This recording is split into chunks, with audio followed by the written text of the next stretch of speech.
Welcome back to another episode of the Integrated Podcast. Today, I'm thrilled to be joined by Toni Aquino, Senior Product Manager of Integrations at Bynder, to chat about her journey scaling Bynder's integration roadmap. Thanks for joining us today, Toni. Yeah, thanks for having me, Brian. Nice to speak with you. Yeah. So to kick things off, do you want to share a bit about yourself to the listeners, kind of your journey getting to where you are today? Yeah, certainly. Actually had quite a ride when it comes to software. I started in support, went to sales, went into implementation, and then most recently at Bynder, I spent the majority of time working as a solutions consultant. So ultimately driving the pre-sales process. And then last year jumped into product management in and around our integration strategy, which is just a complex conversation as it is. Mm-hmm. Yeah, I feel like everyone, stumbles into product management through very different paths. How do you think that your background in sales engineering has helped, set you up for success in this role? Because I imagine, sales gets a lot of requests for integrations, and so you probably empathize a lot more. But yeah, I was wondering, how you feel like that's shaped your experience. I think it set me up in a way for success that I didn't anticipate. Simply because in a solutions role, you're kind of thrown into discussions around use cases that you have probably zero background on, really kind of thinking on your feet and then drilling down to what is important.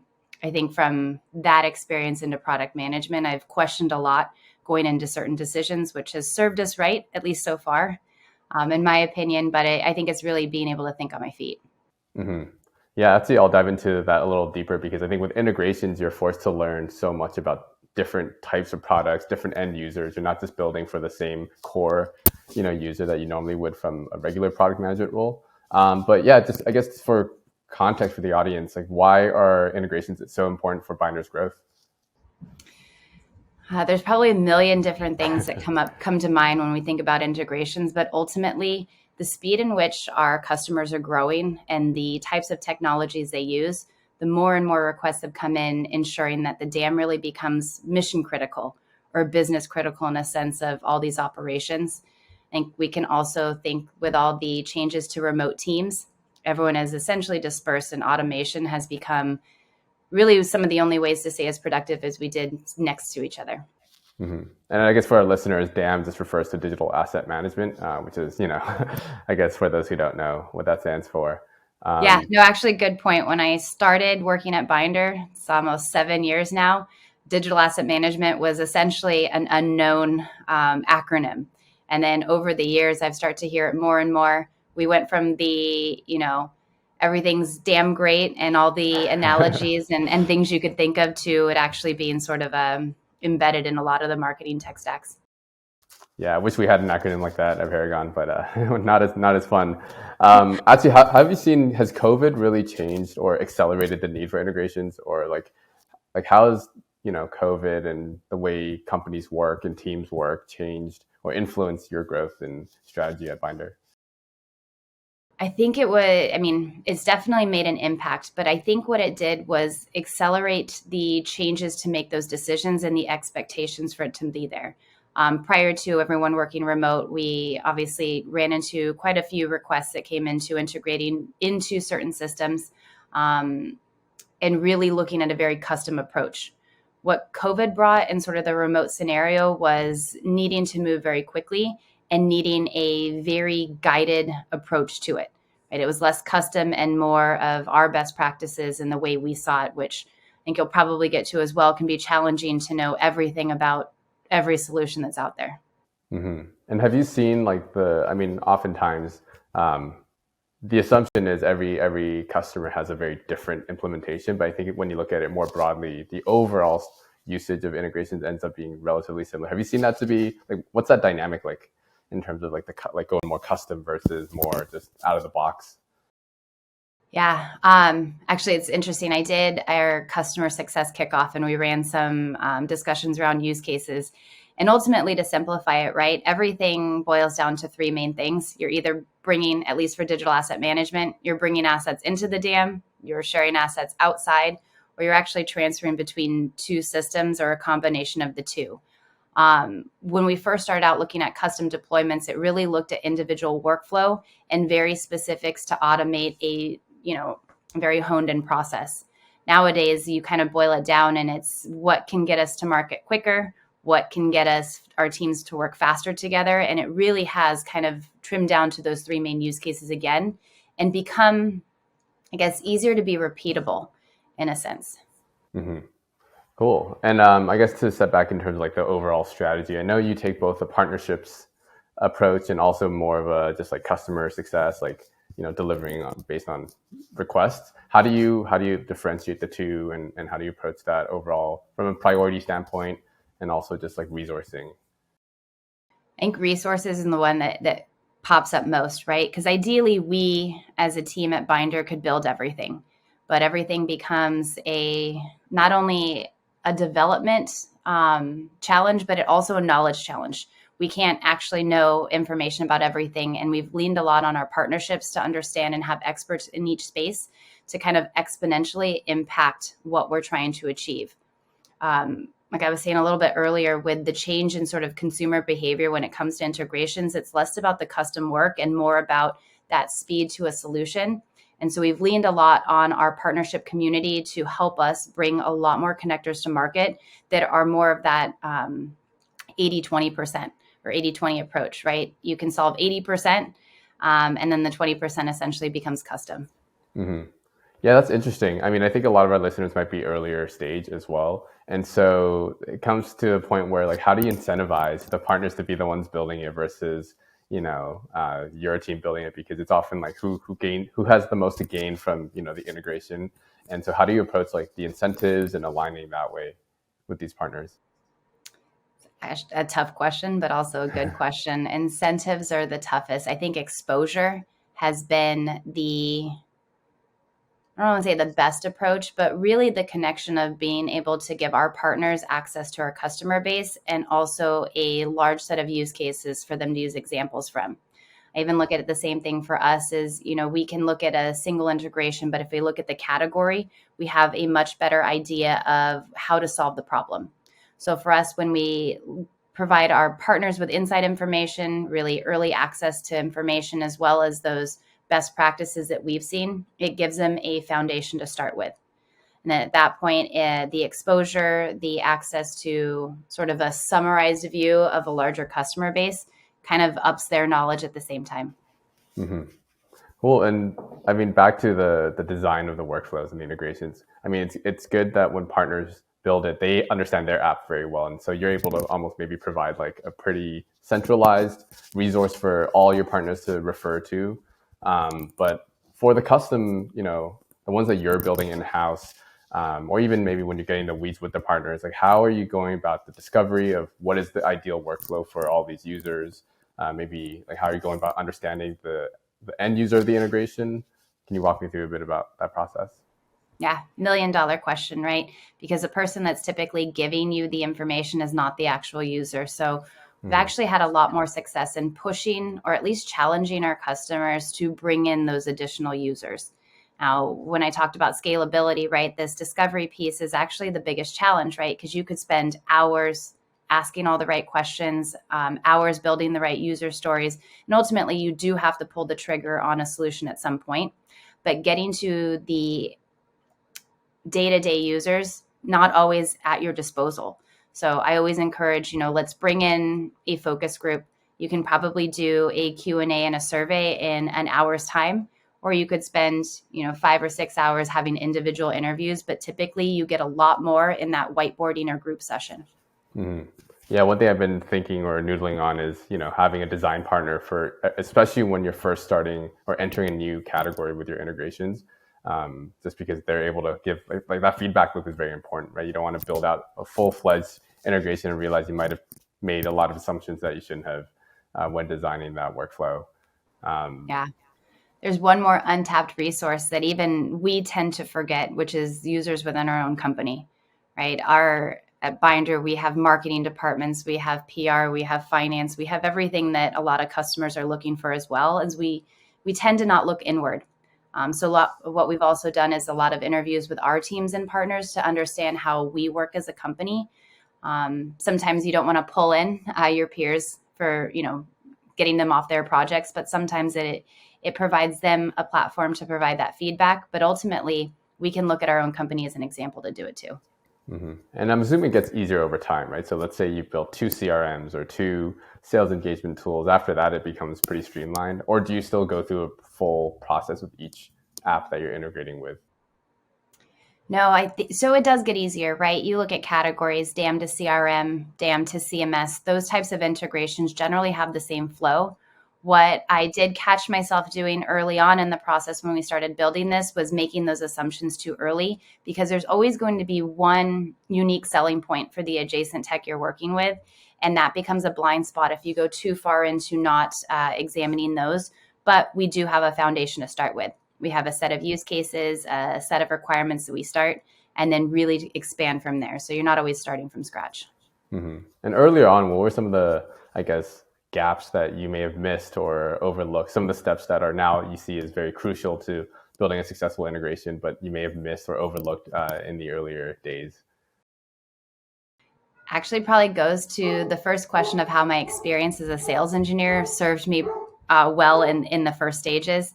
What I actually did was probably think too much of my experience in sales and making quick decisions or guiding questions into something that, maybe if I had taken a step back and allowed more open discussion, it would have been a lot more eye-opening. Yeah, I imagine like coming from a sales background, you were probably thinking a lot more like from a customer request standpoint for delivering integrations. With partnerships now, are you taking a more proactive approach in terms of like we're trying to enter a specific market, so let's leverage integrations as even maybe before there's a lot of requests for it? Like, are you leveraging integration strategically from that perspective? Yeah, I think integrations in a connected ecosystem is a big part of actually what Bynder's focus on was for 2021 and even more into 2022. But there is a fine balance between providing all the right pieces to the puzzle. Our best practices from a DAM perspective, our experience with similar like integrations, but to not try to change the outlook from our partners.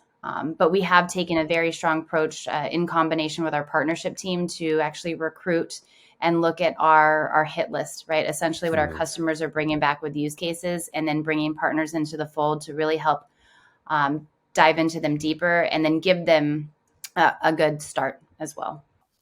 Yeah, you mentioned the word ecosystem. I think that's a pretty buzzwordy thing now. Everyone wants to be HubSpot and Slack. So I imagine as Binders trying to scale and become more of an ecosystem versus a point solution with a bunch of integrations, I think there's like a bit of a mindset shift there. What are some of the challenges you faced, making that transition, or have there been any? I mean, when it comes to scaling your roadmap in general.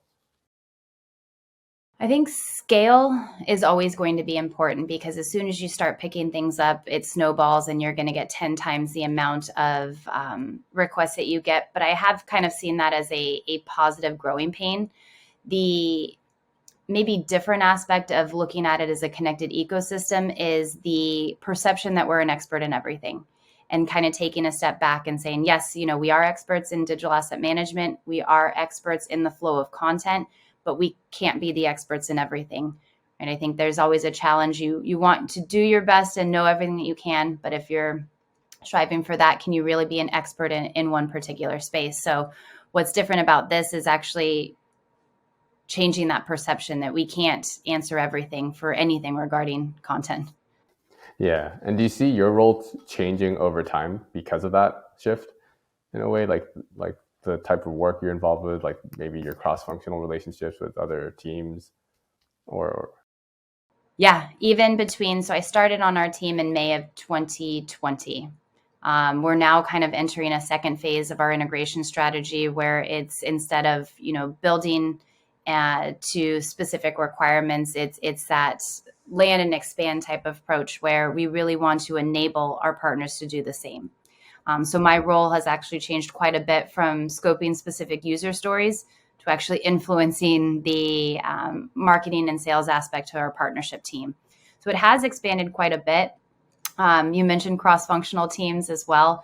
We've actually implemented, and I know the acronyms, they always change or the ways we talk about it, but we have multidisciplinary teams essentially in place where I loop in product marketing, our product analytics and data analysts, all the way down to customer insights and sales insights.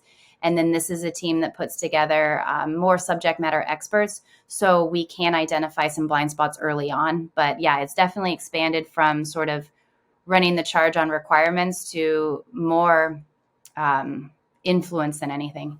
Mm-hmm. I'd like to dive a little more into that, actually. So, when you get an integration request from a lot of customers and you decide, okay, let's prioritize this, what's that process from end to end look like for you? From like discovery, but then all the way into promoting it and, working with sales and marketing on, ensuring that the launch is successful and you're making the best out of the integration.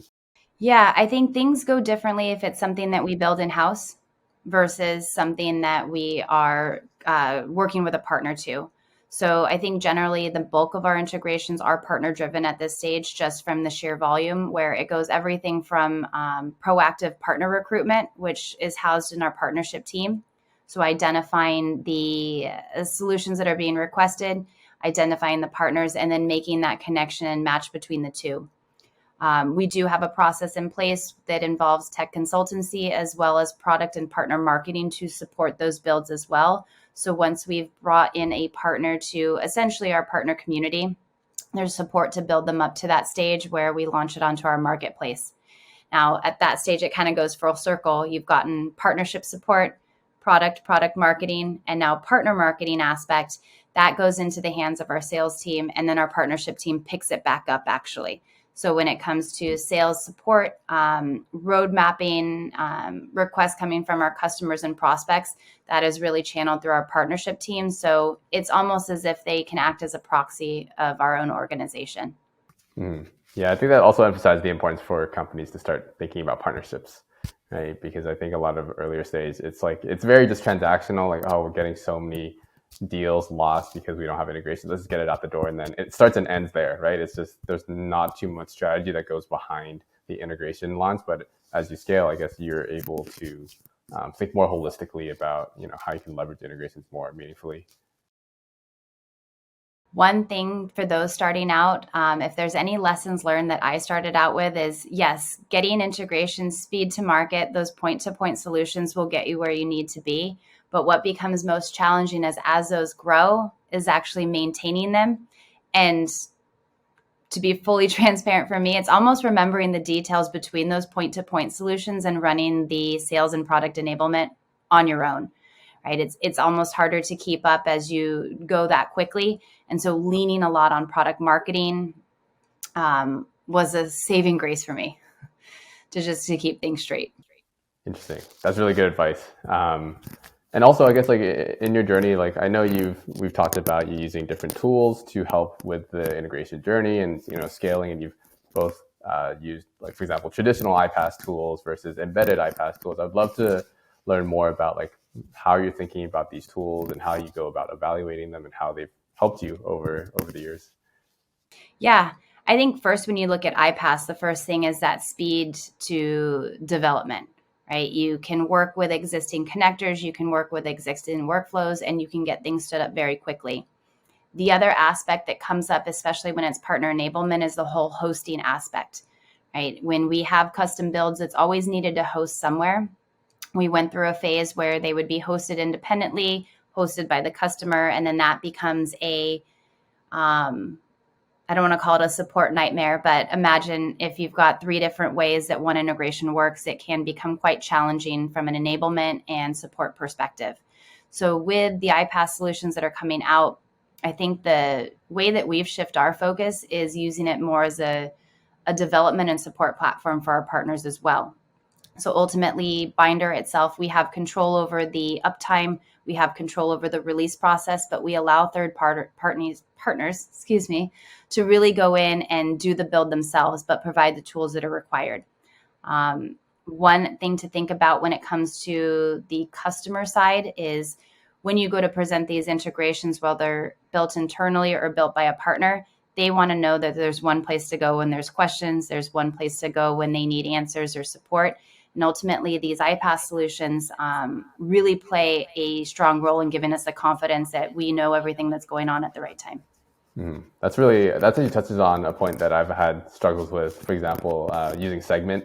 There are certain times when I have a bug and I go to Segment and they help me out. There are other times when they're like, "Sorry, like we didn't build this, so go figure it out with the third party app." Like, has that been a challenge in terms of making it very easy for users to know, like, do I go to Bynder or do I go to the third party, and like who's ultimately responsible? Because the user doesn't care if Binder is the one who's responsible with the partner. They're just like, oh, there's a bug and I'm having challenges, and they're not fixing it. So has that been a challenge at all? And I imagine as you scale the roadmap, it's only going to exponentially scale as well.